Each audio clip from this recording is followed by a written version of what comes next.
Bueno, buenas tardes a todos. Para leer el orden del día tiene la palabra la secretaria de la Comisión.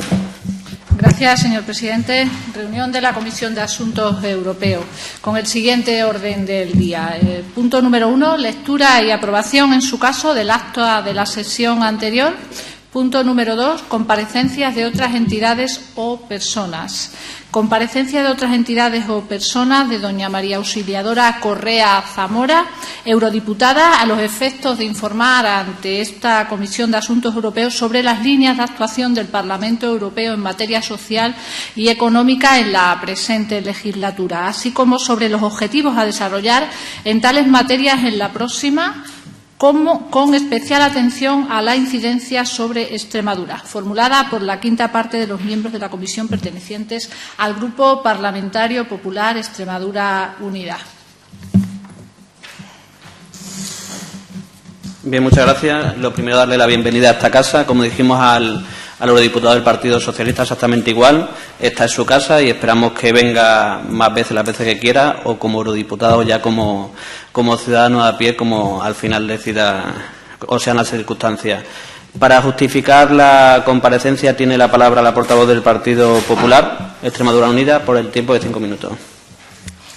Gracias, presidente. Buenas tardes, señoras y señores diputados. Buenas tardes, doña Auxiliadora. En nombre de mi grupo le doy la bienvenida a esta casa. Quiero agradecerle la disponibilidad que ha prestado para asistir a esta comisión y también quiero pedirle disculpas porque, debido a la confusión que ha habido, la fecha de su comparecencia se ha establecido con premura, por lo que se ha visto obligada a alterar su agenda para poder estar hoy aquí. Lo que le agradecemos, creo que no me equivoco si digo que todos los diputados que formamos esta comisión.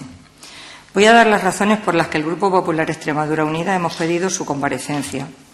Estamos en el final de la 6ª legislatura y a las puertas de unas elecciones.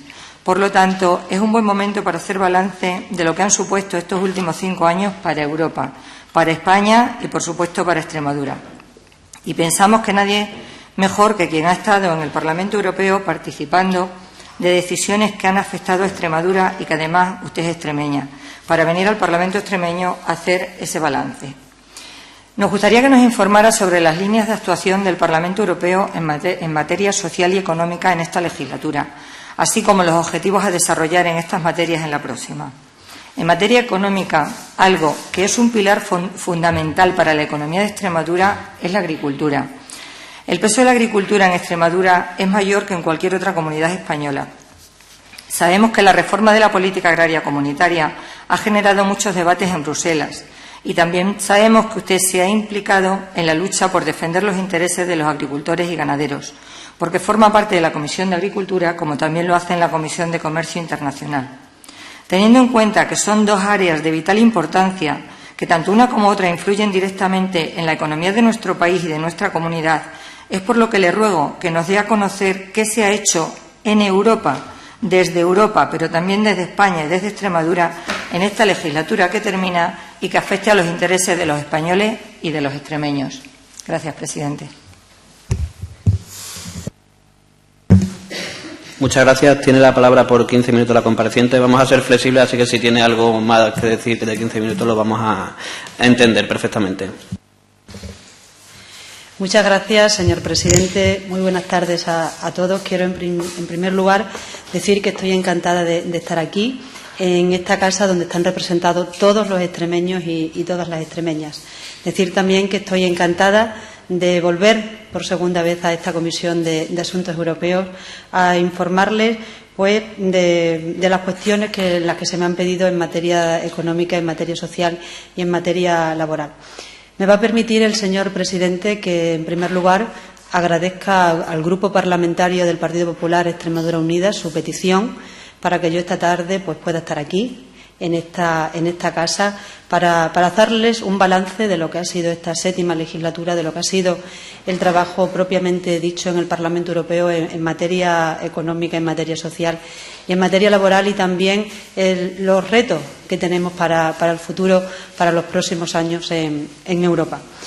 Me gustaría empezar, y si el señor presidente me lo permite, esta comparecencia diciendo que el viernes tuve la oportunidad de participar en una mesa redonda en la que se hablaba del derecho europeo y de su repercusión en Extremadura, en unas jornadas organizadas precisamente por esta Casa, por el Parlamento Europeo y la Facultad de Derecho de la Universidad de Extremadura. Y allí, en esa jornada, yo les decía a las personas que asistían a esa mesa redonda, que fundamentalmente eran jóvenes universitarios extremeños, que para poner en valor en este momento lo que estamos haciendo allí en Europa, en el Parlamento Europeo, tenemos sin duda que mirar atrás. Tenemos que mirar a esos líderes políticos de hace 50 años que se encontraron, como ustedes bien saben, una Europa que estaba destruida, que estaba arrasada como consecuencia de la Segunda Guerra Mundial y que decidieron que había que unirse, que había que organizarse y que había que trabajar por la paz de Europa. Y han sido suficientes, como les digo, estos apenas 50 años, que en historia pues poco, para que podamos hablar de la moneda única, para que podamos hablar de un mercado único, para que podamos hablar de un continente sin fronteras. Yo tengo que decir que, desde luego, la Unión Europea, sin duda, es la historia de un gran éxito. Pero ahora toca hablar de la 7ª legislatura. Y, como pueden entender, hablar de esta 7ª legislatura no se puede hablar de ella sin vincularla a la peor crisis que Europa ha pasado desde los años 20. Hablamos de una crisis en todos los sentidos, tanto económico como social, y que ha amenazado a este gran proyecto europeo que llamamos Unión Europea. En un contexto tan difícil es complicado y, desde luego, sería incierto decir que hemos superado la crisis. Pero la verdad es que yo hoy aquí, esta tarde, sí quiero dejar un mensaje, y es que hoy estamos mucho mejor que ayer y estoy convencida que mañana estaremos mejor que hoy. Y quisiera ponerles un ejemplo. Hace algo más de un año, ustedes lo saben, se temía por la desaparición del euro y por la quiebra de varios Estados miembros. Hoy nadie cuestiona la continuidad del euro.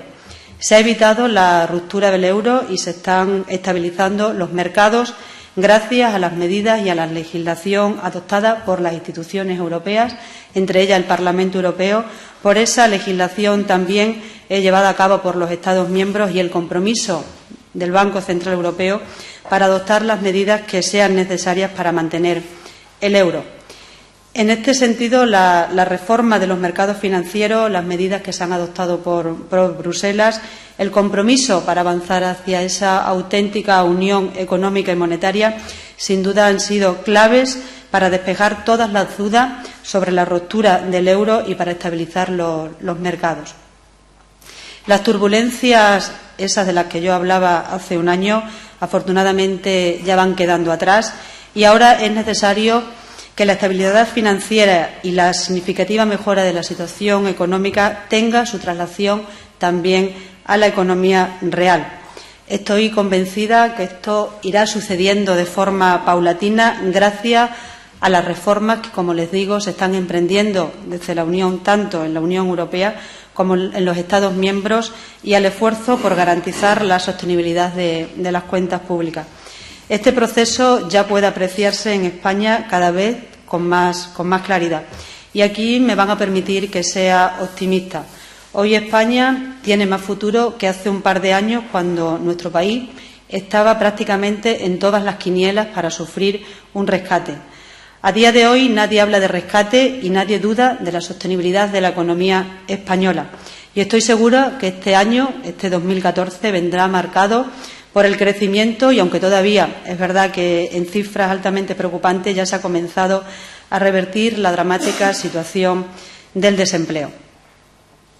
Uno de los objetivos claves en este proceso de recuperación, como les decía, consiste sin duda en avanzar hacia esa unión económica y monetaria que debe basarse en 4 pilares: un pilar financiero, un pilar presupuestario, un pilar de política económica y un pilar de responsabilidad en la toma de decisiones sobre la base del ejercicio común de la soberanía para las políticas comunes y la solidaridad.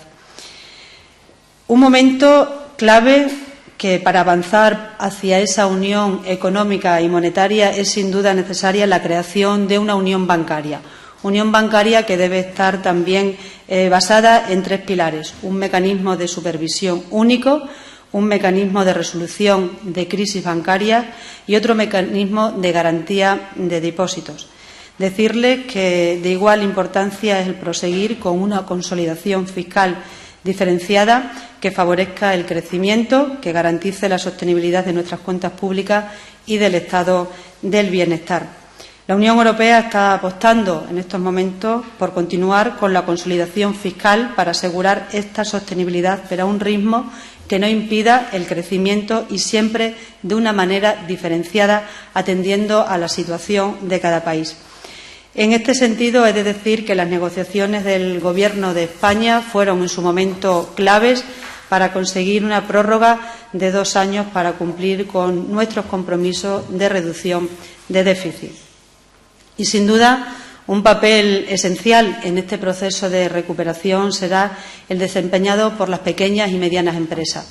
Es fundamental que las pequeñas y medianas empresas, que nuestras familias recuperen el poder para acceder al crédito. Restablecer las condiciones normales de préstamo a la economía es esencial para volver a crecer y crear empleo. Hoy en día este es el principal problema que ahoga a nuestras economías. En este sentido, tengo que decirles que desde el Parlamento Europeo se está trabajando para finalizar la reforma del sector financiero y avanzar, como les digo, a la consecución de una unión bancaria. Considero que se deben explotar al máximo los recursos que ofrece el presupuesto comunitario y desarrollar fuentes de financiación para las pequeñas y medianas empresas. Además, considero que tanto el Banco Central Europeo como el Banco Central de Inversiones deben adoptar un rol, deben adoptar un papel más importante para reactivar los flujos de crecimiento hacia la economía real. Y a modo de conclusión, en este primer punto en materia económica, me gustaría poner como ejemplo de legislación a nivel europeo que se ha llevado a cabo 2 grandes paquetes de reformas adoptadas, que son las actas de mercado único 1 y 2. Estos paquetes legislativos, decirles que son planes muy ambiciosos y amplios que contienen reformas en sectores como el acceso de las pequeñas y medianas empresas a la financiación, la movilidad de los ciudadanos, fiscalidad, cohesión social, contratos públicos, etcétera. En cuanto a la materia de empleo y política social, de la que también ustedes estaban interesados, desde luego resulta evidente decir que no se puede hablar de recuperación económica sin hablar de creación de empleo. Como saben, el desempleo ha alcanzado cotas muy altas dentro de la Unión Europea y una cuota también importante en nuestro país, en España. El empleo juvenil muestra una evolución preocupante. 1 de cada 5 jóvenes de la Unión Europea saben que están desempleados y en algunos países como España, pues esta proporción supera el 50%. Sin duda, la lucha contra el desempleo en este momento es la primera prioridad, es la prioridad número 1 en la Unión Europea. La lucha contra el desempleo juvenil, como les digo, merece especial consideración. Como medida positiva adoptada recientemente en Europa, cabe mencionar la implantación de esquemas de garantía juvenil que permiten a los jóvenes recibir una buena oferta de empleo de formación continua en un plazo de 4 meses a partir del momento en el que bien han terminado sus estudios o bien se quedan en paro. Saben también que en el Consejo Europeo celebrado el 7 y el 8 de febrero del año 2013, se acordó la creación de una iniciativa sobre empleo juvenil. Los recursos de esta iniciativa, las cantidades presupuestarias que tendrán esta iniciativa, serán de 6.000 millones de euros para el periodo 2014-2020 y España será uno de los países que reciban más fondos en esta iniciativa sobre empleo juvenil. También decirles que esta iniciativa sobre el empleo juvenil pues se podrá llevar a efecto en los 2 primeros años. Saben que el marco financiero plurianual está establecido para del 2014, el periodo 2014-2020. Sin embargo, pues como les digo, la prioridad es el desempleo, acabar con el desempleo y, por lo tanto, hay opción que estos fondos pues se puedan utilizar en los 2 primeros años de este periodo. En materia de fondos para la creación de empleo, tengo que decir que España consiguió un acuerdo muy favorable para los intereses de nuestro país y para que en el próximo periodo 2014-2020 los desempleados y las personas que están atravesando serias dificultades económicas y sociales pues puedan contar con el apoyo de las medidas financiadas por fondos comunitario. Se sigue contando con el Fondo de Cooperación de Globalización, que seguirá apoyando a los trabajadores que hayan sido despedidos por razones de la globalización o por razones de la crisis.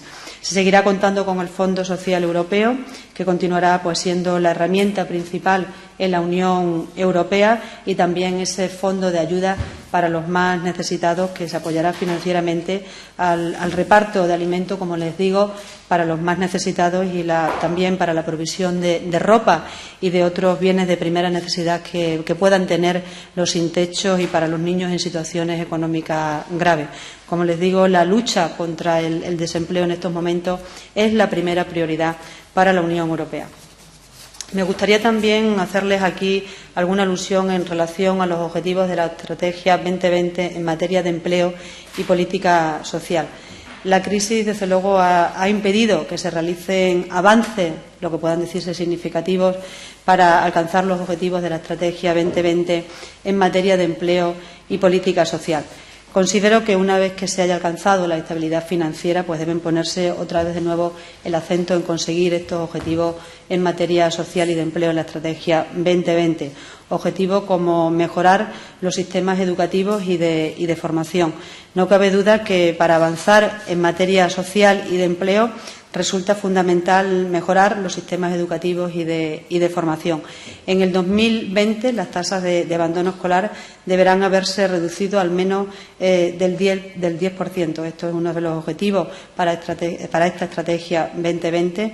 Este objetivo y otros muchos, como pueden entender, supone una inversión en la calidad de la formación y de los sistemas educativos, adaptando la enseñanza a las necesidades del mercado laboral y dando prioridad a la capacidad de inserción laboral. Es necesario, por lo tanto, fomentar la movilidad profesional mediante sistemas de reconocimiento de las competencias adquiridas. Asimismo, tienen que fomentarse también la movilidad internacional de docentes y estudiantes. Y para concluir sobre este punto en materia social y de empleo, tengo que decir el compromiso de la Unión Europea para avanzar en esta dimensión social, decir que es un compromiso firme, y defendemos que se refuerce, especialmente en estos momentos en los que se están dando pasos decisivos hacia esa unión económica y monetaria que sea profunda. La agenda social de la Unión Europea debe figurar en el núcleo de sus prioridades políticas. Una unión económica y monetaria que funcione de bien debe saber detectar, bajo mi punto de vista, con rapidez y tratar adecuadamente los problemas sociales y de desempleo que aparezcan en los Estados miembros. Y ahora, de forma breve, y si me lo permite también el señor presidente, me gustaría hacer un resumen de lo que ha sido la actividad parlamentaria en materia de comercio internacional y de agricultura, que considero que están relacionadas tanto en la recuperación económica como con la creación de empleo. En materia de comercio internacional, decirles que la Unión Europea está desarrollando en estos momentos una ambiciosa agenda comercial para promover la apertura de nuevos mercados. Se calcula que 36 millones de trabajos en la Unión Europea dependen de la venta fuera de la Unión Europea, y que si se completasen en este momento los acuerdos de libre comercio que están en negociación o que se van a negociar, se podría añadir un 2,2% del Producto Interior Bruto. Recientemente, decirles que se han concluido acuerdos de libre comercio tan importantes como el que se ha llevado a cabo con Corea, con Colombia, con Perú, con Centroamérica o con Singapur, y en este momento se están negociando otros importantes acuerdos como India, Canadá o Estados Unidos, entre otros. Para España será, desde luego, una prioridad concluir el acuerdo con Estados Unidos. Estoy convencida que va a ser uno de los temas estrella la próxima legislatura dentro de la Comisión de Comercio Internacional, y también alcanzar un acuerdo con Mercosur, con Argentina, con Brasil, con Uruguay, con Paraguay, esperemos que sean también una realidad. De forma paralela, decirles que la Unión Europea, bajo mi punto de vista, debe poner el acento en el levantamiento de las barreras no arancelarias. Las barreras arancelarias han sido, durante muchos años, el principal elemento que dificultaba el comercio internacional. Decirles que hoy la principal dificultad para acceder a esos mercados internacionales radica en las barreras no arancelarias, es decir, en barreras no arancelarias, en esos trámites administrativos o burocráticos que nos encontramos a la hora cuando salimos al exterior. Por lo tanto, considero, y para finalizar en esta cuestión de comercio, tampoco quiero extenderme mucho, decirles que la desaparición como les digo, de esas barreras no arancelarias, pues debe ser la principal prioridad de la política comercial en estos momentos en la Unión Europea. Y, por último, y no menos importante, sino todo lo contrario, me gustaría resumir pues brevemente la actividad del Parlamento Europeo en materia agrícola. Sin duda, el gran logro de esta legislatura para nuestro país, para España, ha sido la reforma de la política agraria común. Tengo que decirles que este debate en Bruselas ha sido un debate muy intenso, ha sido un debate largo. Teníamos un objetivo muy claro y era que esta política fuera el motor de desarrollo y el motor de crecimiento de muchas regiones europeas, de muchas regiones españolas, como puede ser nuestra comunidad autónoma Extremadura. Ha sido un proceso difícil, como les digo, largo, porque han tenido que ponerse de acuerdo 28 Estados miembros en un tema muy sensible como es la agricultura. Pero tengo que decirles, yo creo que al final nos podemos sentir satisfechos del trabajo que se ha hecho, porque recoge la mayor parte de las preocupaciones y de los intereses de los agricultores europeos, de los agricultores españoles y, por supuesto, de nuestros agricultores, de los agricultores extremeños.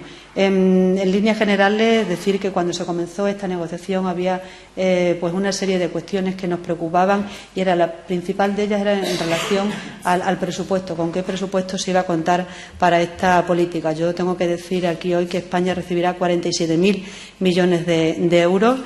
Tengo que decir que nuestros agricultores seguirán recibiendo sus ayudas, seguirá ese sobre, se mantiene el sobre nacional. Decirles también que el papel del Parlamento Europeo en estas negociaciones ha sido decisivo para suavizar pues el impacto que hubiera tenido esta política agraria si se hubiera llevado a cabo tal como nos las propuso en el año 2011 la Comisión, cuando nos hizo esa propuesta inicial, que de haberse llevado tal cual pues hubiese sido lesiva para los intereses de los agricultores y ganaderos europeos. Muy brevemente me van a permitir que les dé manifieste algunos de los logros importantes bajo mi punto de vista para nuestra comunidad autónoma, para Extremadura, aparte de la consecución de esas ayudas directas que van a seguir recibiendo los agricultores. La reforma garantiza el mantenimiento del cultivo del sector de tabaco, como sabéis, un sector muy importante en nuestra comunidad autónoma. El sector del arroz, del que Extremadura también saben que es el segundo productor, recibirá ayuda acoplada. Se ha logrado también suavizar los estrictos criterios que se pedían para el greening, esa ecologización, para acceder a las ayudas de la PAC, excluyendo esta ecologización, este greening, están excluidos pues, de esta obligación los cultivos permanentes, como pueden ser los frutales, la vid, el aceite de oliva y el arroz. También otro sector importante en nuestra comunidad autónoma, el tomate transformado, del que Extremadura produce el 80%, pues también volverá a recibir ayuda acoplada después de la desaparición en 2011 de este tipo de ayuda. Ahora el tomate transformado vuelve a tener ayuda acoplada.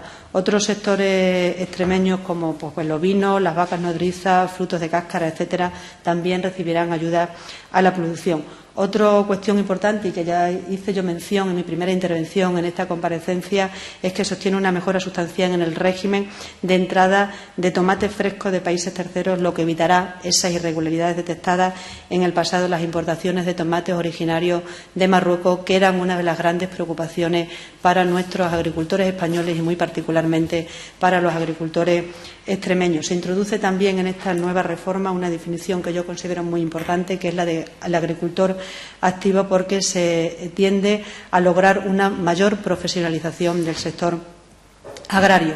También en relación a las ayudas de desarrollo rural, pues aumentarán ligeramente para Extremadura a pasar de 715 a 810 millones de euros. A nivel de cofinanciación por parte de la Unión Europea en las medidas de desarrollo rural, también tengo que decir que se ha aumentado de un 75 a un 85%, lo que facilitará las inversiones realizadas en nuestra comunidad. Los productores pues seguirán optando a las ayudas a las inversiones de regadío, tras ser rechazada pues esa propuesta inicial de la Comisión que restringía mucho el acceso a esta ayuda. Y ya de cara al futuro tengo que decirles que desde mi grupo parlamentario, desde el Grupo Popular en el Parlamento, se está luchando en Europa para reforzar algo que yo considero muy importante, que son los controles sobre las plagas fitosanitarias procedentes de países terceros, y también, asimismo, en la próxima reforma de otro sector importante también en nuestra comunidad, como son las frutas y hortalizas. Mi grupo, el Partido Popular, defenderá una mejora sustancial del régimen de gestión de crisis de mercado. Y ya concluyo pues diciendo, como comencé, considero que esta legislatura ha sido una legislatura difícil.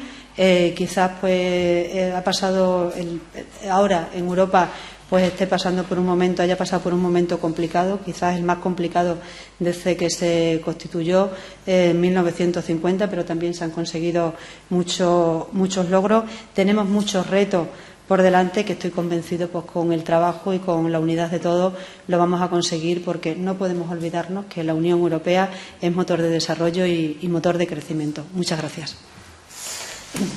Muchas gracias. A continuación, los grupos parlamentarios de menor a mayor. Por el Grupo Parlamentario de Izquierda Unida tiene por 10 minutos. Muchas gracias, señor presidente. Señora doña María Auxiliadora Correa, también muchas gracias por su asistencia a esta comisión y por la información que nos ha trasladado. Empezaré por la última parte de su intervención, la reforma de la PAC. Creo que efectivamente hemos conseguido logros importantes en un asunto muy delicado para esta comunidad autónoma y en el cual los grupos parlamentarios presentes en esta Cámara, el Gobierno y las organizaciones de agricultores de Extremadura hemos ido de la mano para defender, en este caso, los intereses de los agricultores extremeños. Y en ese sentido hemos dado esa imagen de fortaleza tan necesaria cuando estamos hablando de los intereses de todos. Pero yo creo que en el resto de aspectos la política de la Unión Europea ha sido errática y, desde luego, no ha sido beneficiosa para el conjunto de los españoles y, por lo tanto, tampoco para el conjunto de los extremeños. Sin duda, uno de los problemas más acuciantes que hemos vivido en los últimos años es el alarmante dato del desempleo, que se ha triplicado en la zona euro y, en el caso de España y de Extremadura, ha llegado a unas cotas muy grandes, muy terribles. Somos uno de los países con mayor nivel de desempleo de la zona euro.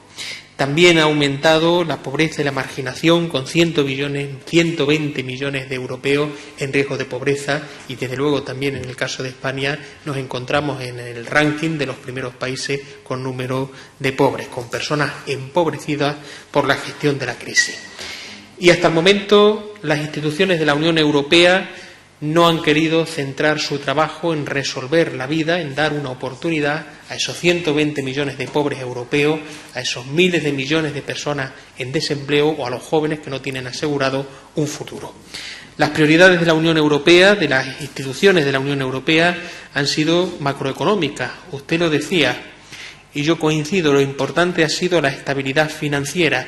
Y ahora, es decir, una vez que se ha logrado supuestamente esa estabilidad financiera, se pretende realizar el traslado a la economía real.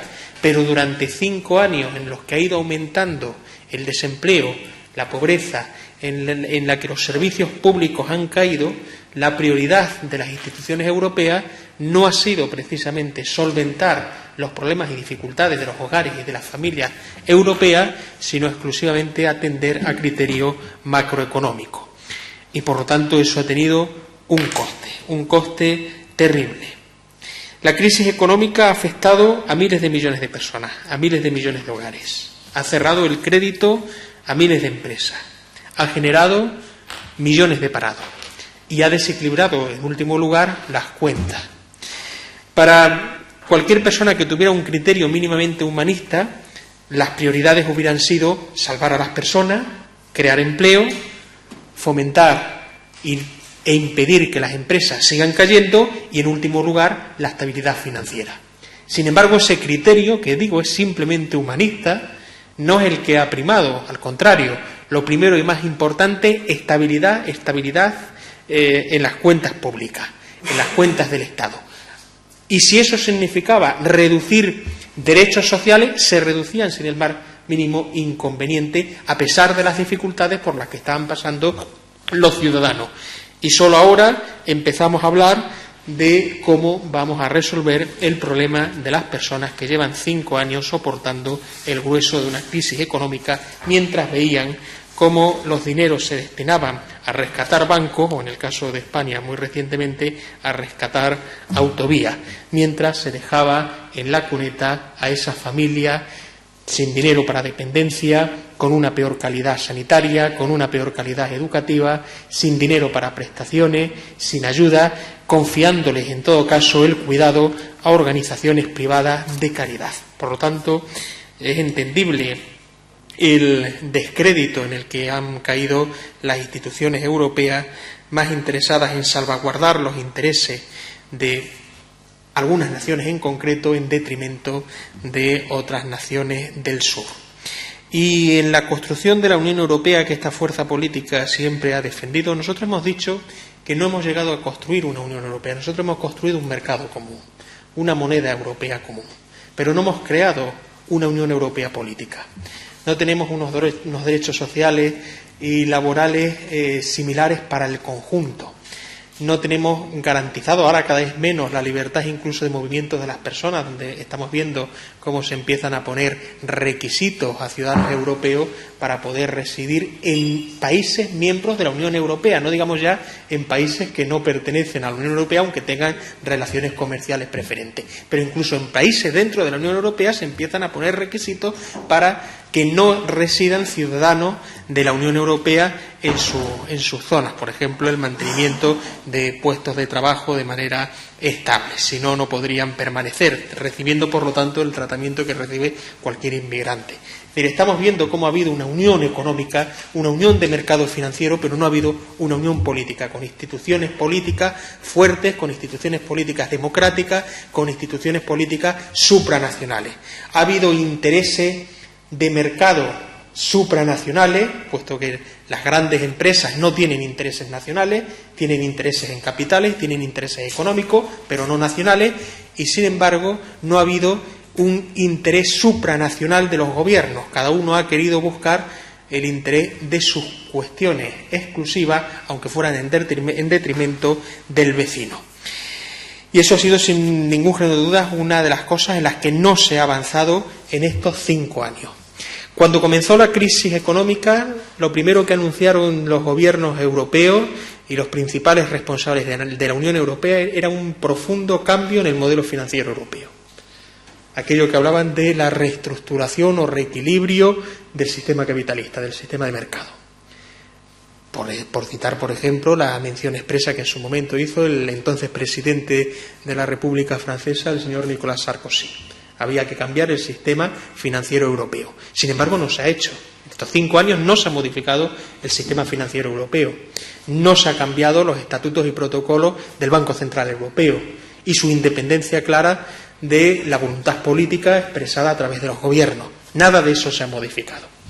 Y, por lo tanto, nos hemos encontrado con una dejación de funciones considerables por parte de instituciones que han tenido un proyecto tecnocrático con un predominio de las decisiones del Consejo Europeo frente a la voluntad que debía haberse manifestado del Parlamento Europeo. Es decir, las decisiones las sigue tomando el Consejo Europeo y el Parlamento, aunque ha ganado en capacidad de gestión frente a la situación anterior, lo cierto es que sigue siendo dependiente. Y buena parte de las normas y leyes que se han ido aplicando en los últimos años ni siquiera han llegado a pasar por el Parlamento Europeo.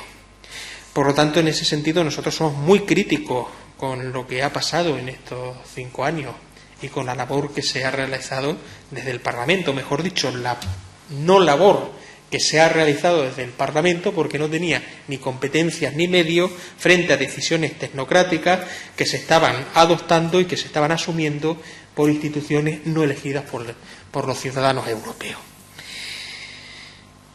Bien, como aspecto más relevante, nosotros sí mencionaríamos la garantía juvenil, el proyecto de garantía juvenil. Esperamos que este sí sea uno de los elementos importantes que empiecen a desarrollarse en los próximos años. Ha sido una de las pocas cosas en las que se ha podido avanzar a pesar de los frenos y de las dificultades. Y creemos que ante el tsunami social las instituciones europeas no han respondido como debieran. Usted decía que debemos mirar atrás para ver a los políticos de entonces, los que hace 64 años empezaron a construir la Unión Europea, acababan de pasar 5 años de la deflagración europea más importante que hemos sufrido, la Segunda Guerra Mundial, con las economías destrozadas. En el caso de España, que se incorporaría bastante más tarde a la Unión Europea, dada la presencia de una dictadura en nuestra frontera, arrasada también nuestro país, en fin, Europa, Italia, por los efectos de esa guerra. Bien, efectivamente podemos hablar de políticos que se comportaron en su momento como auténticos gigantes. Probablemente si comparáramos con los políticos de hoy en día que dominan en el escenario político europeo, podríamos echarnos las manos a la cabeza en cuanto a la falta de visión de Estado, a la falta de inteligencia política y la presencia exclusiva en esos dirigentes europeos de interés puramente inmediato. Bien, pero yo creo que también podemos mirar atrás para comprobar cómo los derechos sociales de los europeos también han retrocedido, y además considerablemente. Yo, por ejemplo, puedo afirmar que no tengo los mismos derechos laborales y sociales que mis padres tuvieron, que en su caso era una conquista que habían ido añadiendo década a década, entre otras cosas gracias a los movimientos obreros y a las movilizaciones. Pero hay un momento en el que esos derechos laborales que los europeos hemos ido conquistando a lo largo de los años se paran y empiezan incluso a retroceder, de tal forma que las generaciones actuales, las generaciones jóvenes de hoy, tienen menos derechos laborales y sociales que las generaciones pasadas. Por ejemplo, en materia de jubilación, por ejemplo, en materia de derechos laborales relacionados con el salario, por ejemplo, en cuanto al tipo de contratos que se les realizan, por ejemplo, en el despido que puedan tener una vez que se los echa de la empresa, por ejemplo, en las prestaciones económicas que van a recibir por estar desempleados. Es decir, en todo eso, salario, indemnización por despido, seguridad social, derecho a la jubilación, las nuevas generaciones actuales, mi generación y las siguientes, tenemos menos derechos que nuestros padres, lo cual es una barbaridad histórica sin precedente. Si cogemos la historia de la humanidad, grosso modo, vemos cómo se ha ido avanzando progresivamente en derechos, especialmente desde el siglo XVIII, desde finales del siglo XVIII, con las revoluciones del momento. Sin embargo, esa dinámica, esa tendencia de aumento de derechos se ha parado y en este momento estamos retrocediendo, lo cual dice bastante sobre las instituciones que nos gobiernan y la calidad de nuestros gobernantes. Por lo tanto, nosotros tenemos en ese sentido también una visión muy crítica de lo que está pasando. Y yo creo que nada más, después de esta filípica, a mí ya no me queda nada más que cerrar y dar paso a la siguiente intervención. Gracias. Por el Grupo Socialista tiene por 10 minutos su portavoz. Sí, gracias, señor presidente. Muchas gracias, señora Correa, por su comparecencia, por la información que nos traslada, y efectivamente yo creo que ahora es el momento pues más adecuado para empezar a hacer un balance de qué ha significado esta legislatura. Que vaya por delante, señora Correa, que desde mi grupo parlamentario tiene el Parlamento Europeo todo nuestro reconocimiento por el trabajo que han venido ustedes desarrollando en el Parlamento. Ahora le aclararé que probablemente nuestra visión de la actividad del Parlamento Europeo positiva no sea extendida al conjunto de las instituciones de la Unión Europea, porque entendemos que la legislatura que termina en estos momentos ha sido una legislatura convulsa en la que probablemente nunca Europa gobernó tanto la vida diaria de cada ciudadano y ciudadana europea, pero al mismo tiempo, y coexistiendo con eso, nunca Europa, como en esta legislatura, ha estado tan desconectada de la ciudadanía, de los sentimientos de la ciudadanía europea y de las prioridades. Nosotros tenemos una percepción sustentada en datos, según la cual en esta legislatura se ha dado un paso de gigante en cesión de soberanía de los Estados miembros hacia las instituciones europeas. Pero al mismo tiempo también se ha producido un grave retroceso en la participación democrática de la ciudadanía en el gobierno de Europa, en las grandes decisiones que desde Europa se han tomado. Le decía antes que valoramos positivamente el trabajo hecho desde el Parlamento Europeo. Vaya también por delante que siempre hemos considerado que sin deslegitimar a nadie de ninguna institución europea, pero también vaya por delante que nuestro mayor reconocimiento democrático siempre se lo hemos dado y se lo seguiremos dando al Parlamento Europeo, que es la única institución europea votada directamente por el conjunto de la ciudadanía. Y es triste y es lamentable ver cómo, insisto, bajo nuestra percepción, el papel del Parlamento Europeo se ha desdibujado en esta legislatura ante un incremento del poder del Consejo Europeo y, fundamentalmente, dentro del Consejo Europeo, del papel de liderazgo que ha adoptado Alemania. Tenemos la sensación de que la economía se ha comido todo. Se ha comido todo en esta legislatura. Ha sido la legislatura de la economía, la legislatura del pragmatismo y la legislatura del choque de Europa con tantos y tantos sentimientos, tantos y tantos ideales que desde los años 50, como usted recordaba antes, se han desarrollado por tantas generaciones de europeos que han ido construyendo y que yo confío y espero que sigamos construyendo el día a día de nuestra Unión Europea.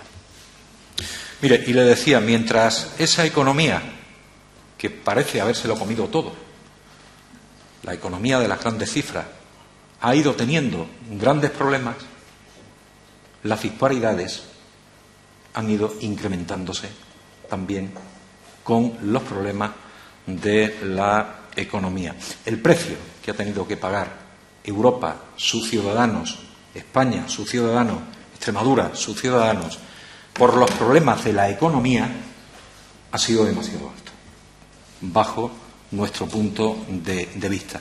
Disparidades que además no se han dado de manera homogénea.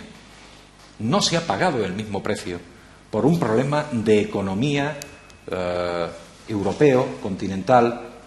No se ha pagado el mismo precio. El sur de Europa ha tenido que pagar un precio mucho más alto. Es verdad que toda Europa, por ejemplo, ha incrementado su porcentaje de población en riesgo de pobreza y que ha pasado, pues, en tan solo 2 años, entre 2009 y 2011, ganó un punto y pico, que es muchas personas, muchos cientos de miles de personas en Europa que pasaron a esa situación de riesgo de pobreza. Pero no es menos cierto que los grandes avances, en este caso en negativo, los grandes retrocesos en cuanto a meter población en riesgo de pobreza se ha dado en el sur de Europa. Las caídas de la renta familiar disponible, los incrementos de la tasa de riesgo de pobreza, donde países como Grecia en tan solo un año pasaron del 16 al 23% en el año 2011, Irlanda, que pasó del 10% en el 2009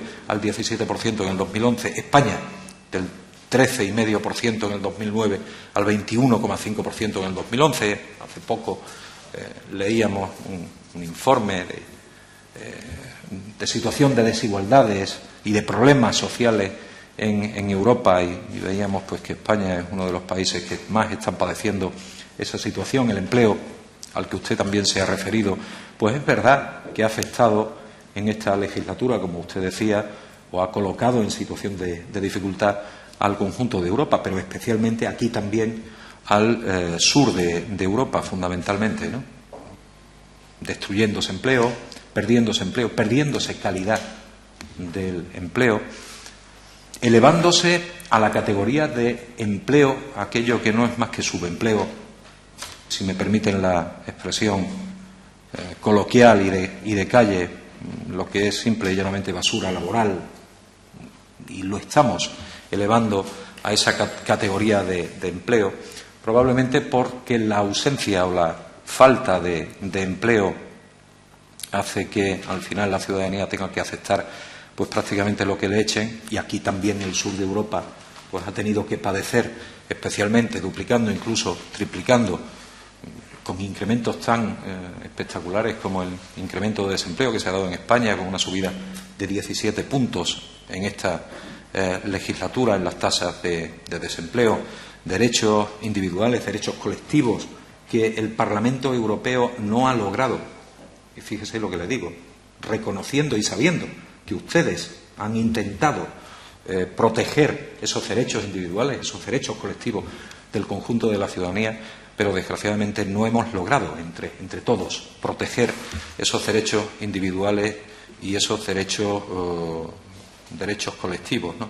Hay una cuestión, señora Correa, que a mi grupo nos preocupa especialmente y que creo que desde el Parlamento Europeo ustedes deberían defender quizá con mayor ahínco o diciéndolo más claro y más alto, allí donde haya que decirlo. Mire, todos estos precios a los que me refería, pues de tasas, de caídas de riqueza en renta familiar, de empleo, de tasas de pobreza, degradación del estado de bienestar, definitiva también cuestionamiento del propio estado de bienestar por muchos países de la Unión Europea, para mi grupo parlamentario no responde tanto a una cuestión de carácter económico como a otras cuestiones o a otras prioridades o a otros intereses que se puedan poner en marcha. Mire, hay un dato que yo creo que es altamente significativo.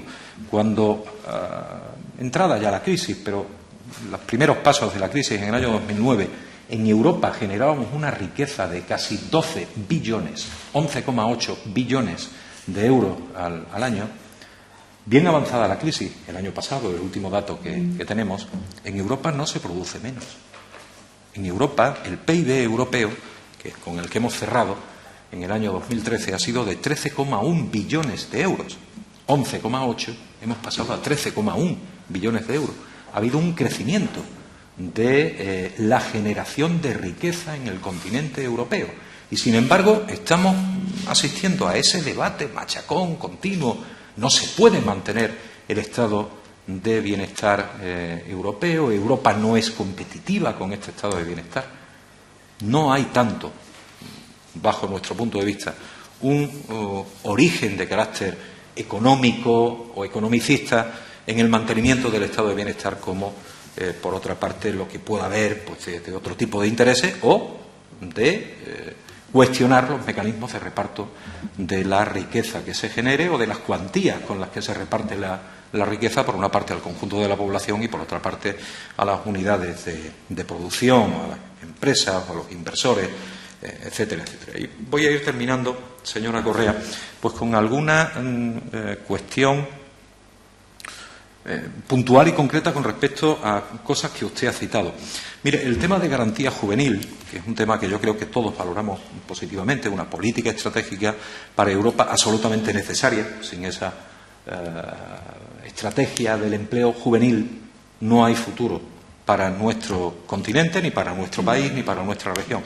Pero me gustaría conocer su opinión sobre la posibilidad de que la política estratégica de garantía juvenil no fuera una política homogénea para el conjunto de Europa. Mire, la garantía juvenil aplicada tal y como se está hablando a nivel de instituciones europeas, y usted hoy lo ha repetido, esa oferta para el joven o la joven que tras 4 meses de inactividad pueda tener, o tenga, mejor dicho, el derecho a acceder a una política activa de empleo o a un empleo. Aquí he utilizado la o una oferta de empleo.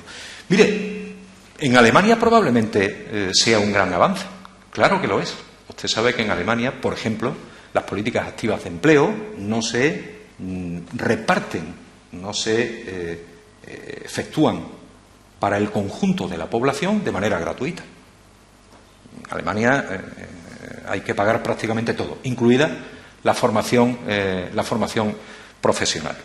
En España, sin embargo, el valor añadido de esa garantía juvenil debería, bajo mi juicio, por ejemplo, tener o responder a la especificidad que tiene España. España ya tiene posibilidad de acceso gratuito para un joven que supere un cierto tiempo tras terminar, en situación de desempleo, ya tiene ese joven la posibilidad. Nosotros entendemos que sería más interesante cambiar la O por la I, poner aquello de el joven que lleve más de 4 meses en situación de desempleo deberá recibir obligatoriamente una acción formativa o una política activa de empleo y una oferta de inserción profesional. Entre otras cosas porque también en España y especialmente en Extremadura, nuestros jóvenes tienen una mayor dificultad para acceder por primera vez al mercado de trabajo. Hay una serie de connotaciones en nuestro mercado laboral que lo impiden. Yo creo que haría bien el Parlamento Europeo en abrir este debate. En segundo lugar, señora Correa, voy a ver si recupero un dato que tengo por aquí porque me ha sorprendido. Decía usted con respecto a los fondos de desarrollo, fondos estructurales, hablaba de que España ha alcanzado un gran acuerdo. Mire, probablemente sea a lo mejor el mejor acuerdo que se pudiera llegar a alcanzar, no lo sé, pero desde luego gran acuerdo. Señora Correa, con unos datos que, si no estoy equivocado, y estoy manejando los datos del Gobierno español y en concreto los datos que el Gobierno español ha presentado en Bruselas, o va a presentar, mejor dicho, va a presentar en Bruselas en su acuerdo de asociación. Para aquí, para Extremadura, el acuerdo no es tan gran acuerdo. La fase 2007-2013 a Extremadura en fondos FEDER, incluyéndolo todo, programa operativo regional y los cuatro programas operativos nacionales que afectaban también a Extremadura, recibimos un total de 2.034 millones de euros en el periodo anterior, 2007-2013, y sin embargo, en lo que nos cuenta el Gobierno español es que vamos a recibir 1.484,6 millones de euros, 549 millones de euros menos, un 27% menos. Le vuelvo a decir, por reconocerlo todo, también le tengo que decir que el Fondo Social Europeo, al que usted también se refería, sí que contiene un incremento para Extremadura, un incremento con respecto a la fase anterior, al menos en el programa operativo regional. Desconozco todavía los otros 4 programas operativos, el de empleo, formación y educación, el de empleo juvenil, el de fomento e inclusión social y el de asistencia técnica, cuánto dinero va a asignar a Extremadura. Pero al menos en el programa operativo regional sí le reconozco que hay una dotación de un 6% más que había anteriormente. Pero en todo caso, sumando, digamos, esos 2 grandes fondos, que son los que tienen el mayor impacto sobre el empleo y sobre el desarrollo regional, en Extremadura vamos a tener un serio e importante recorte de fondos con respecto a la fase anterior. Por tanto, mi pregunta sería, ese gran acuerdo al que se refiere, supongo yo, que se referirá a, pues en las actuales circunstancias o en las posibilidades que habría para poder alcanzar un acuerdo con la Unión Europea. Y termino ya, antes de que el presidente me llame la atención, haciéndole una brevísima indicación también con respecto a la política agraria comunitaria. Mire, ojalá y sea así como usted lo ha reflejado, porque en estos momentos tenemos una gran duda, pero no nosotros aquí en Extremadura. Yo creo que todos los agricultores en España tienen la gran duda de qué va a suponer realmente la nueva PAC. Es decir, al haberse producido una vuelta de tuerca más hacia el proceso de regionalización, renacionalización de la política agraria comunitaria, y al no haberse despejado todavía las dudas de qué pretende hacer el Gobierno español, pues con la parte que le toca gobernar y que la que mayor incidencia tiene, en definitiva, para las ayudas para los productores, agricultores y ganaderos de nuestro país y de nuestra región, pues no tenemos esa certeza de mejoras o de avance en la PAC. Sí le tengo que reconocer y en ese sentido la felicito a usted como miembro del Parlamento Europeo y en general a todos los parlamentarios europeos que se han implicado activamente en suavizar y en mejorar una PAC tremenda que nos puso la Comisión Europea al principio y que, gracias a la actuación del Parlamento Europeo, ha podido ser mejorada. Vamos a ver ahora qué es lo que pasa cuando ustedes ya han sacado, mejor dicho, cuando las instituciones europeas sacan ya la PAC adelante, a ver ahora qué es lo que hace nuestro Gobierno español en aquella parte que le toca gobernar, que es una parte, como le digo, sustancial. Pues reiterándole mi agradecimiento y el de mi grupo por su comparecencia, pues quedo a la espera ya de su respuesta. Bien, para finalizar el turno de portavoces, tiene la palabra por 10 minutos la portavoz del Partido Popular. Gracias, presidente. Doña Auxiliadora, muchas gracias por su detallada información. Ella nos ha puesto de manifiesto que se ha trabajado y mucho en esta legislatura en el Parlamento Europeo. Digo esto porque hace unos días, en las jornadas que se han celebrado en la Universidad de Extremadura sobre el derecho en la Unión Europea y su repercusión en Extremadura, que usted ha mencionado, uno de los ponentes dijo que esta había sido una legislatura perdida. A mí me gustaría conocer su opinión respecto a esto. ¿Cree usted también que realmente se ha perdido esta legislatura? Yo creo que no. Es verdad que habrá sido la legislatura más complicada, como usted ha dicho, desde la creación de la Unión Europea y que la profunda crisis ha hecho que la economía haya sido el principal punto de atención. Pero también es verdad que la crisis ha puesto de manifiesto que Europa no estaba preparada para afrontarla y esto ha hecho ver las deficiencias que existían y a la vez ha permitido tomar y que se sigan tomando medidas necesarias para afrontar y salir de la situación en la que nos encontrábamos. Y cierto es que de los errores se aprende. Y se ha puesto de manifiesto que no puede haber una moneda única sin una unión monetaria. Pero tiene que ser una auténtica unión económica y monetaria. Y como usted ha dicho, este compromiso ha sido clave para mantener el euro y estabilizar los mercados. También ha dicho que el Parlamento Europeo está trabajando para finalizar la reforma del sector financiero y avanzar hacia la consecución de una unión bancaria que ha de servir para garantizar la estabilidad financiera de la unión monetaria, pero en esta legislatura, aunque se han hecho avances en esta materia, no se ha conseguido. Y le voy a hacer la misma pregunta que le hice al señor Cercas cuando compareció en esta comisión y no me contestó. ¿Cree usted que en la próxima legislatura se acabará la reforma de los mercados financieros y se conseguirá por fin la unión bancaria? Para España es fundamental que la unión bancaria se ponga en marcha cuanto antes. A nivel nacional, la reestructuración del sector financiero está muy avanzada. Además, la reforma del sector financiero español se ha puesto como ejemplo de transparencia y de eficiencia y se ha vuelto a recuperar la confianza en los mercados.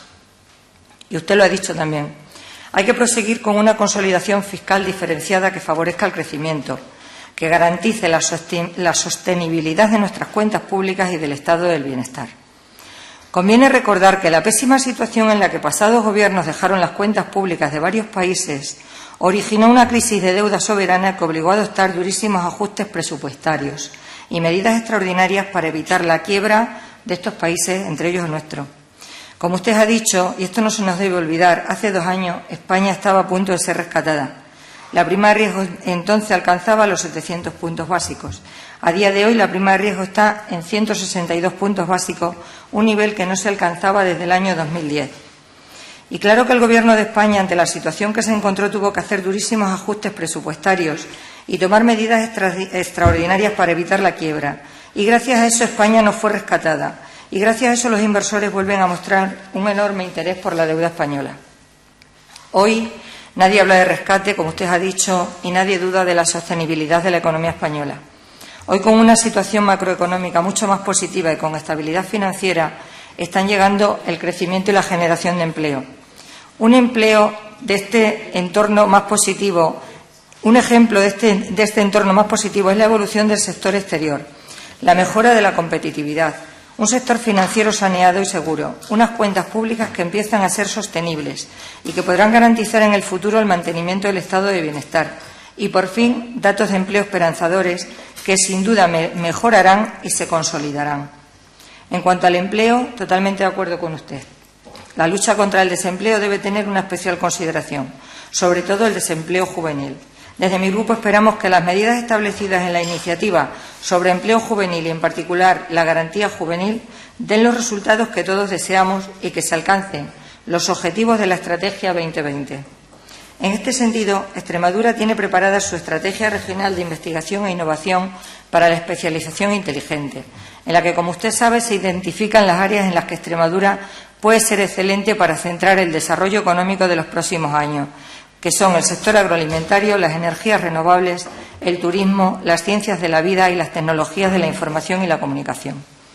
En cuanto al comercio internacional, España podrá beneficiarse de las medidas que vengan de la Unión Europea. Pero aquí quiero resaltar que el Gobierno de Extremadura está trabajando intensamente en la internacionalización para fortalecer las exportaciones de las empresas extremeñas y para profesionalizar el sector del comercio exterior. También desde el Gobierno de Extremadura se están tomando medidas para que empresas nacionales e internacionales vengan a instalarse a Extremadura. Y el pasado viernes, en un foro empresarial en el que participaba el vicepresidente de la Comisión Europea, señor Tajani, el presidente Monago anunció que a las empresas nacionales e internacionales que se instalen en nuestra comunidad se les devolverá el 50% de los impuestos autonómicos durante los 3 primeros años de actividad. Esta medida es pionera en España, pero Extremadura puede hacerlo porque ha saneado sus cuentas. Y en cuanto a la reforma de la política agraria comunitaria, es una de las cosas que me hacen pensar que la 6ª legislatura no se ha perdido. Y, por supuesto, estoy de acuerdo con usted en que ha sido un gran logro para España. No sé si se acuerda, cuando compareció en esta comisión hace ahora 2 años, nos habló de las negociaciones que se estaban llevando a cabo en la Unión Europea como consecuencia de la reforma de la política agraria comunitaria. Entonces partíamos de un borrador presentado por la Comisión Europea que era nocivo para los agricultores y ganaderos españoles y que aún así el Gobierno anterior no hizo ni una sola propuesta de modificación, con lo cual estaba todo por hacer. Usted nos acaba de detallar lo que se ha conseguido en sectores que estaban en peligro con aquel borrador, como el tabaco, el arroz, el tomate, el aceite y los ganaderos. Pero permítame que haga hincapié en el sector del tabaco, ya que vivo más cerca los problemas que sufren estos productores porque soy de zona tabaquera. Aquí cabe destacar la unidad de todos los partidos políticos extremeños en la defensa de la continuidad del cultivo del tabaco, que para Extremadura es un motor de desarrollo. Me consta, aunque usted no lo ha dicho... Si podemos guardar silencio, que se escucha un murmullo de fondo, no se permite... Me consta, aunque usted no lo ha dicho, que desde el Grupo Popular Europeo se ha trabajado intensamente para lograr que la reforma de la Directiva de Productos del Tabaco fuera lo menos lesiva posible para los intereses extremeños. Y al final se ha conseguido garantizar el mantenimiento del cultivo del tabaco del que viven muchas familias. Otras preocupaciones de entonces eran, como usted ha dicho, la definición de agricultor activo, el reverdecimiento, la ecologización exigida para ser perceptores de ayuda y, por supuesto, el futuro de los fondos para desarrollo rural. Pero, como usted acaba de decir, son muchos los logros conseguidos en contra de las propuestas de la Comisión y en beneficio de los intereses españoles. En aquella comisión a la que me refiero, yo manifesté nuestra confianza, la de mi grupo, en el ministro de Agricultura, en usted como eurodiputada extremeña en el Parlamento Europeo y en el Gobierno de Extremadura, con el presidente Monago a la cabeza. Pues permítame que le diga que no nos han defraudado, que los logros conseguidos son la prueba de un Gobierno serio y responsable. Y para terminar, decirle que el otro día, en la jornada de la Universidad de Extremadura, usted hizo una definición de la Unión Europea que deberíamos tenerla presente todos los españoles y que además nos podría motivar para ir a votar en las próximas elecciones. Usted definió la Unión Europea como esa familia de países que trabajan juntos para conseguir un mundo mejor. Por mi parte, nada más, solo desearle desde mi grupo que siga siendo eurodiputada para que siga trabajando por Extremadura y por los extremeños. Gracias, presidente. Para finalizar con el tiempo de 10 minutos, tiene la palabra la señora eurodiputada. Gracias, señor presidente. Muchas gracias a todos por sus comentarios, por sus preguntas, porque sin duda todo eso enriquece el contenido de esta comparecencia. Aquí es importante no solo lo que yo les diga, sino que creo que sus aportaciones y sus comentarios, como les digo, enriquece sin duda esta comparecencia.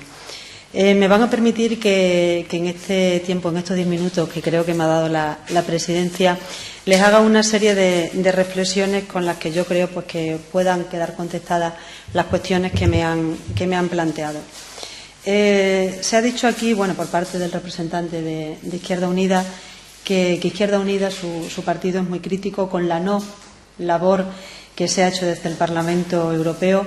Permítanme que le diga que, lógicamente, le respeto su opinión, pero que, lógicamente, no estoy en absoluto de acuerdo con esta afirmación. Ha dicho que la actividad del Parlamento ha sido errática y que no ha sido para nada beneficiosa para los extremeños y, por supuesto, tampoco estoy de acuerdo con esto. El representante del Partido Socialista, en relación a esta cuestión, también al principio de su intervención me decía que esta ha sido una legislatura compulsa, que ha sido una legislatura desconectada por parte de la ciudadanía. Yo creo que en absoluto. Yo tengo que recordarles que esos debates que hemos tenido en el Parlamento Europeo, esas directivas, esos reglamentos, esas medidas financieras de consolidación fiscal, en definitiva, todo lo que se ha trabajado en el Parlamento, sin lugar a dudas, pues son instrumentos esenciales para conseguir ese fin, que es el fin de la integración europea.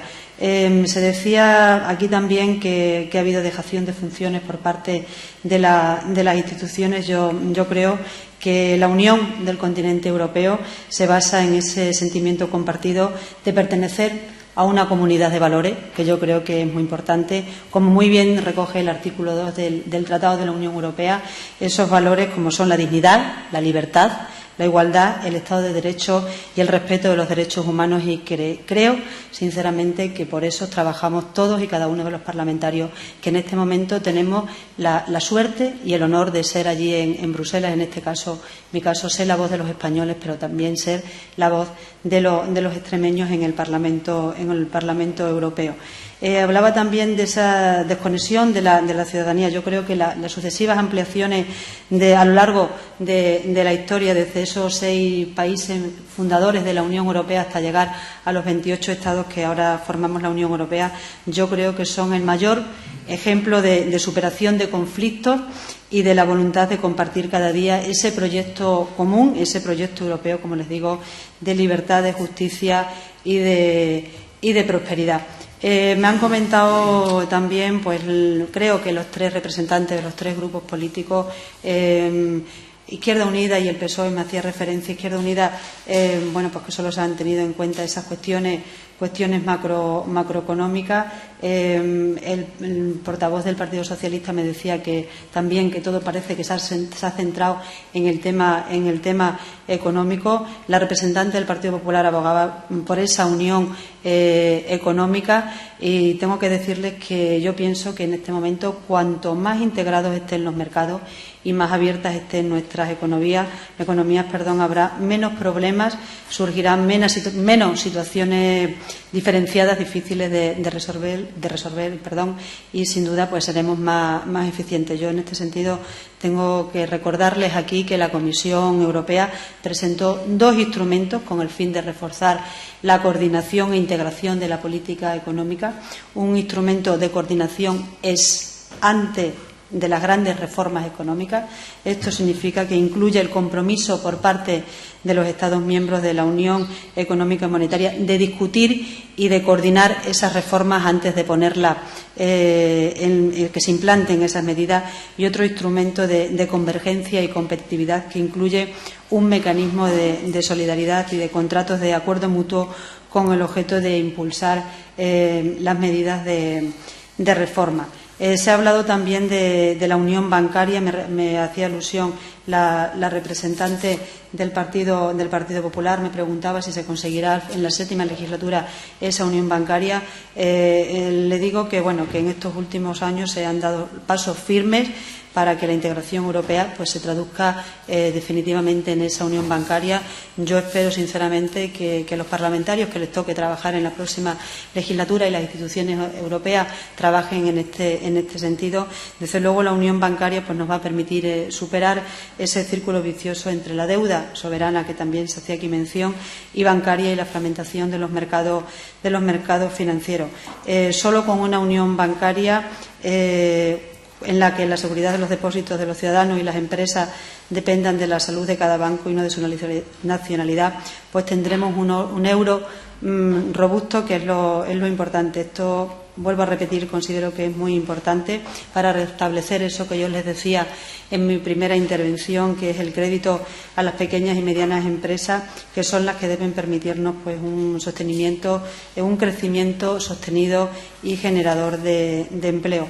No sé si alguien me ha hecho alguna alusión al tema fiscal, pero sí yo quiero ahondar ahora un poquito más en esta segunda intervención. Bien, es verdad que los avances que se han dado hasta el momento son tímidos, escasos. Podemos hablar de ese pacto de estabilidad y de crecimiento. Algunos países miembros de la Unión Europea es verdad que temen que quizás al abordar este tema de la unión fiscal pueda convertirse Europa en una unión de transferencias en las que los llamados países ricos se vean obligadas, creo que también se hacía alusión hace un momento por parte del Partido Socialista, se vean obligados a utilizar el dinero de sus contribuyentes para financiar a sus socios menos prósperos. Pero yo, en este sentido, tengo que recordar aquí a todos ustedes que la contribución de España en estos años al rescate de Grecia, Portugal, Irlanda o Chipre es proporcionalmente mayor que la de los llamados países ricos, ya que estos se financian a tipos menores y el esfuerzo que realizan es menor que el que puede realizar el Estado español. La unión fiscal no se trata de transferencias, sino de seguridad, de cubrir, sin duda, mejor los riesgos. Necesitamos sistemas de cobertura de alcance continental, incluido algún tipo de deuda común europea. Y en materia social, que también se ha hecho aquí referencia por parte de todos ustedes, decir que, sin duda, el empleo y la situación social, yo creo que aquí coincidimos todos los que estamos presentes en esta convocatoria, en esta comparecencia, el empleo y la situación social constituye el principal motivo de preocupación tanto para los ciudadanos como para los gobiernos de toda la Unión Europea. Europa necesita en este momento un instrumento a escala de la Unión Europea, como decía el portavoz del PSOE, que actúe en paralelo con ese Fondo Social Europeo que usted decía, que es sin duda el fondo generador de empleo, que se dedique a dar soluciones políticas innovadoras que fomenten el empleo y un empleo sostenible y a largo plazo reduzca las divergencias entre los Estados miembros y contribuya a recortar las desigualdades sociales. Yo creo que por eso estamos todos trabajando en el Parlamento Europeo. El programa de la Unión Europea para el empleo y la innovación social tiene precisamente ese objetivo, el colmar todas estas lagunas que puedan ir surgiendo, ayudará a los Estados miembros a modernizar sus mercados laborales y sus sistemas de seguridad social, ayudará a incrementar sus tasas de empleo, especialmente, como hemos dicho, el tema juvenil, que nos preocupa a todos tanto como no puede ser lógicamente de otra manera. También apoyará la creación de nuevos puestos de trabajo, fomentará la mano de obra altamente cualificada y también mejorará la movilidad geográfica. Yo creo que esto es algo muy importante, incentivará la innovación social. Y me van a permitir que les diga que yo creo que todos los que estamos aquí tenemos que hacer cuanto esté en nuestra mano para que sigamos apostando por la Unión Europea y Extremadura tiene que apostar por la Unión Europea. Extremadura en estos momentos es un gran ejemplo para la Unión Europea. Se ha marcado un objetivo que es el de converger con otras regiones, y esto no lo digo yo, sino que lo dijo el comisario de Política Regional que visitó esta comunidad autónoma, como muy bien saben ustedes, hace una semana. La semana pasada estuvo aquí el vicepresidente de la Comisión Europea y comisario de Industria, y yo creo que todo esto se tiene que tener en cuenta, y esto es porque nuestra comunidad autónoma, yo como extremeña lo digo muy orgullosa, sí es tenida en cuenta en Bruselas. Ahora es el momento de hacer esfuerzo por parte de todos, de imponer esas medidas para crear empleo, para apoyar a las pequeñas y medianas empresas, que son en estos momentos las creadoras de esos puestos de trabajo que yo creo que tanto, pues esta tarde hemos puesto de manifiesto aquí todas las personas que hemos intervenido. Nuestra comunidad autónoma, como saben, es una comunidad objetivo 1, va a recibir muchos fondos, pero fondos que tienen que ser utilizados bien, que se tiene que priorizar. Yo creo que en Extremadura se está haciendo una buena gestión en todas estas cuestiones. Se ha aprobado esa estrategia de especialización inteligente. Yo desde aquí quiero felicitar creo que ha sido apoyada, si no me confundo, por todas las opciones políticas. Esta estrategia de especialización inteligente fue presentada en Bruselas.